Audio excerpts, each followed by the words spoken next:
FBI Kash Patel. Thank you, Governor. This is what happens when you let good cops be cops.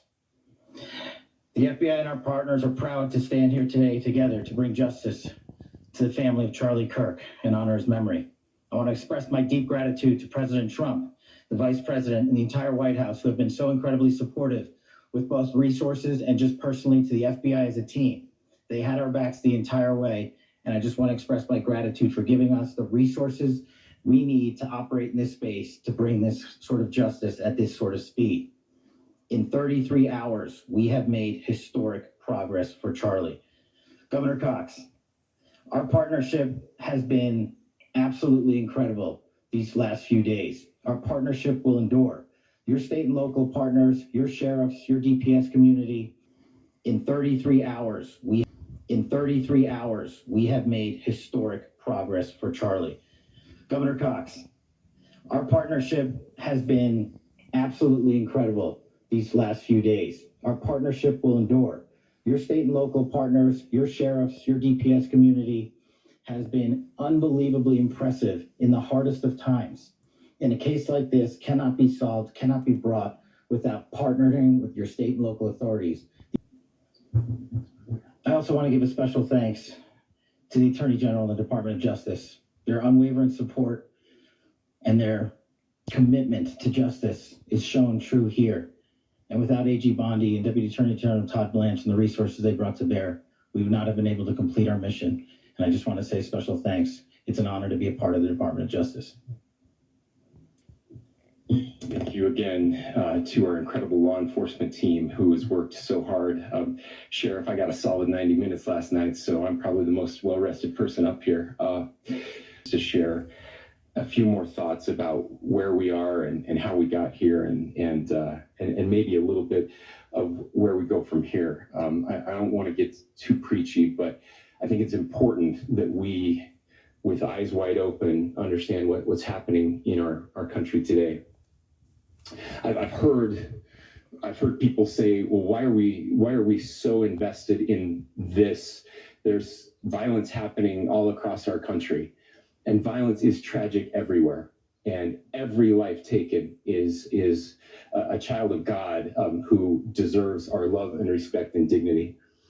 This is certainly about the tragic death, political assassination of Charlie Kirk.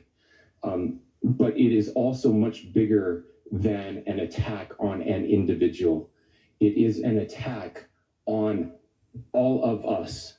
It is an attack on the American experiment. It is an attack on our ideals. This cuts to the very foundation of who we are, of who we have been, and who we could be in better times. Political violence is different than any other type of violence for lots of different reasons. One, because in the very act that Charlie championed of expression, that freedom of expression that is enshrined in our founding documents, in having his life taken in that very act, makes it more difficult for people to feel like they can share their ideas, that they can speak freely. We will never be able to solve all the other problems, including the violence problems that people are worried about, if we can't have a clash of ideas safely and securely. Especially those ideas with which you disagree. That's why this matters so much. Over the last 48 hours, I have been as angry as I have ever been, as sad as I have ever been. And it was, as anger pushed me to the brink, it was actually Charlie's words that pulled me back. I'd like to share some of those. And specifically right now, if I could, I need to talk to the young people in our state, in my state, and all across the country. As President Trump reminded me, he said, you know who really loved Charlie? The youths. He's right. Young people loved Charlie, and young people hated Charlie. And Charlie went into those places anyway. And these are the words that have helped me. Your generation has an opportunity to build a culture that is very different than what we are suffering through right now. Not by pretending differences don't matter, but by embracing our differences and having those hard conversations. I think we need more moral clarity right now. I hear all the time that words are violence. Words are not violence. Violence is violence. And there is one person responsible for what happened here. And that person is now in custody and will be charged soon and will be held accountable. And yet, all of us have an opportunity right now to do something different. I want to thank my fellow Utahns. This bad stuff happens.